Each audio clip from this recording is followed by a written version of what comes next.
जय शिवराय मित्रांनो.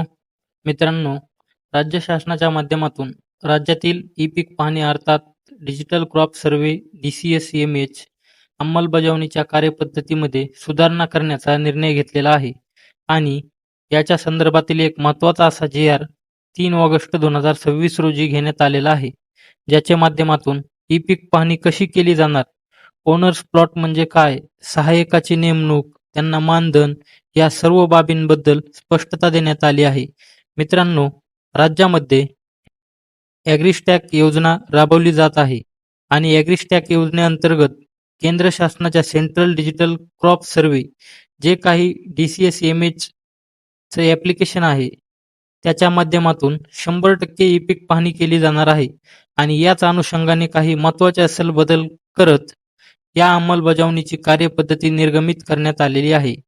याच्यामध्ये आपण पाहू शकता, हंगामाच्या पहिल्या दिवसापासून ई-पीक पाहणी सहाय्यकाच्या माध्यमातून केली जाणारी पीक नोंदणीची प्रक्रिया ही पीक पाहणी सहाय्यकाच्या नोंदणी आधार क्रमांकाशी संलग्न असलेल्या मोबाईल क्रमांकावरती प्राप्त होणाऱ्या OTPच्या प्रामाणिकनाद्वारे करण्यात येईल आणि तो सहाय्यकाचा जो मोबाईल असेल, उपकरण असेल, त्याचा IMI बाइंडिंग देखील केलं जाणार आहे.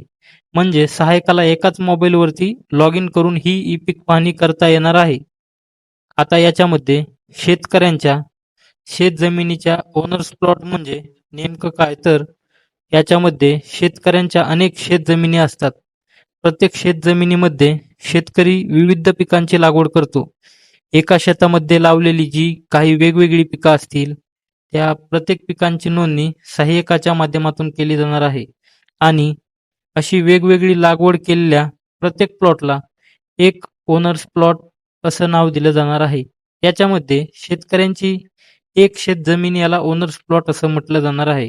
हंगामी पिकांची माहिती संच निर्मिती करताना करावयाची पीक पाहणी ही ओनर्स प्लॉट प्रमाणे करावयाची आहे आणि ओनर्स प्लॉट प्रमाणे सहाय्यकाला मानधन देखील दिलं जाणार आहे.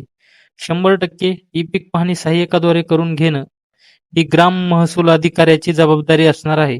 अर्थात तलाठी कार्यालयाच्या माध्यमातून 100% ई-पीक पाहणी करण्याची जबाबदारी असणार आहे. आता याच्यामध्ये शेतकऱ्याच्या कुठल्याही प्रकारचा रोल नसणार आहे. 100% ओनर्स प्लॉटची पीक पाहणी ही गटाच्या बांधापासून 20 मीटरच्या आतमध्ये जाऊन करावी लागणार आहे. सहाय्यकाची नेमणूक करण्यासाठी तहसीलदार यांच्या माध्यमातून प्रक्रिया राबवल्या जाणार आहेत. त्याच्यामध्ये प्रत्येक 1000 ते 1500 ओनर प्लॉटसाठी एक सहाय्यकाची नेमणूक केली जाणार आहे. याच्यामध्ये कोतवाल, ग्रामरोजगार सेवक किंवा आशा सेविका, महाराष्ट्र राज्य जे जे काही उमेद अभियानाच्या अंतर्गत असलेले कर्मचारी असतील, CSC चालक असतील किंवा ग्रामस्तरीय मानधन तत्वावरती काम करणारे जे काही कर्मचारी असतील किंवा भारत पोर्टलवरती नोंदणीकृत केलेले जे काही नेहरू युवा स्वयंसेवक असतील, यांची या ठिकाणी नेमणूक केली जाणार आहे आणि याच्यापैकी एकाची नेमणूक या ठिकाणी केली जाणार आहे. जास्तीत जास्त 1500 ओनर्स प्लॉट करता एक सहाय्यक असणार आहे. 1500 प्लॉटपेक्षा जर जास्त जमीन त्या ठिकाणी असेल, तर त्या ठिकाणी दुसऱ्या सहाय्यकाची नोंदणी केली जाणार आहे. म्हणजे एका गावामध्ये एकापेक्षा जास्त सहाय्यक देखील असू शकतात.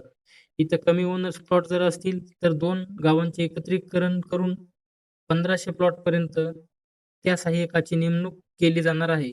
1500 पेक्षा जास्त ओनर्स प्लॉट जर असतील, तर त्या गावामध्ये एकापेक्षा अधिक सहाय्यक नेमता येणार आहेत. कोणत्याही परिस्थितीमध्ये एका सहाय्यकाला 1500 ओनर प्लॉटपेक्षा जास्त ओनर प्लॉटचं काम देता येणार नाही.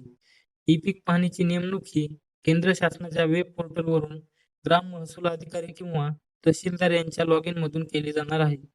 आता ज्या सहाय्यकाच्या माध्यमातून आपली नोंदणी करण्यात आलेली आहे, त्याच्यापैकी एकाची निवड करून एकापेक्षा जास्तची गरज असेल तर त्याची निवड करून त्याची नेमणूक केली जाणार आहे. सहाय्यकाची जबाबदारी काय असणार आहे? ही पीक पाहणीची प्रक्रिया सुरू झाल्यापासून त्यांना 100% ओनर प्लॉटची ही पीक पाहणी करायची आहे. त्याची पडताळणी ग्राम महसूल अधिकारी यांच्या माध्यमातून केली जाईल. सहाय्यक स्तरावरून नोंद केलेल्या आणि ग्राम महसूल अधिकारी यांनी मान्यता दिल्यानंतर गाव नमुना नंबर 12 वरती प्रतिबिंबित करण्यात येणाऱ्या पीक नोंदणीमध्ये दुरुस्ती असल्यास ती दुरुस्ती त्या ठिकाणी कळवली जाईल. मंडळ अधिकारी त्याच्यामध्ये दुरुस्ती करतील. त्यांचा अधिकार त्या ठिकाणी देण्यात आलेले आहेत. सहाय्यक स्तरावरून नोंद करण्यात आलेल्या पीक पाहणी ग्राम महसूल अधिकारी यांनी नामंजूर केली असता पुन्हा सहाय्यकाला मोबाईल ॲपद्वारे ऑनलाईन पीक नोंदणीसाठी उपलब्ध करून देण्यात येणार आहे. त्यांना ते पुन्हा एकदा ही पीक पाहणी करता येणार आहे.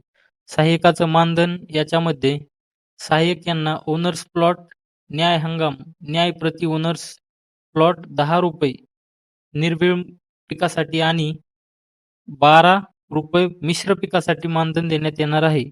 अर्थात एका शेतकऱ्याने एका एकर शेतामध्ये जर 1-2 एकर बाजरी पेरली असेल आणि 1-2 एकर तूर किंवा सोयाबीन पेरली असेल, तर त्याचे 2 प्लॉट ग्राह्य धरले जातील.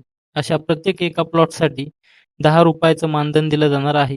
एखादा प्लॉट 1-2 एकराचा असेल, हेक्टरचा असेल, त्याच्यामध्ये तूर आणि सोयाबीन किंवा कापूस आणि मूग किंवा तूर आणि उडीद अनेक इतर पिकंही असतील. अशी पिकं जर पेरली असतील, तर त्याचा 1 प्लॉट ग्राह्य धरला जाईल. अशाला मिश्र पिकांसाठी ₹12 प्रति प्लॉट एवढे मानधन दिले जाणार आहे. तर अशा प्रकारच्या महत्त्वाच्या अशा अटी शर्ती याच्यामध्ये बदल करण्यात आलेले आहेत आणि हा शासन निर्णय लागू करण्यात आलेला आहे. मित्रांनो, एकंदरीतच आपण जर पाहिलं तर 1 ऑगस्ट पासूनच ही पीक पाहणी सुरू करण्यात येणार होती. परंतु याच्यामध्ये काही तांत्रिक बदल असतील किंवा अशा प्रकारच्या काही मंजुऱ्या देणं बाकी असल्यामुळे ई पीक पाहणी सुरू करण्यात आलेली नव्हती. आता ज्या सहाय्यकाची याच्या अंतर्गत नेमणूक करण्यात आलेली आहे, अशा सहाय्यकांना तहसील स्तरावरून ई पीक पाहणी करण्यासाठी कळवलं जाईल आणि ताबडतोब मेसेज प्राप्त झाल्यानंतर ते सहाय्यक आपली ई पीक पाहणी सुरू करू शकतात.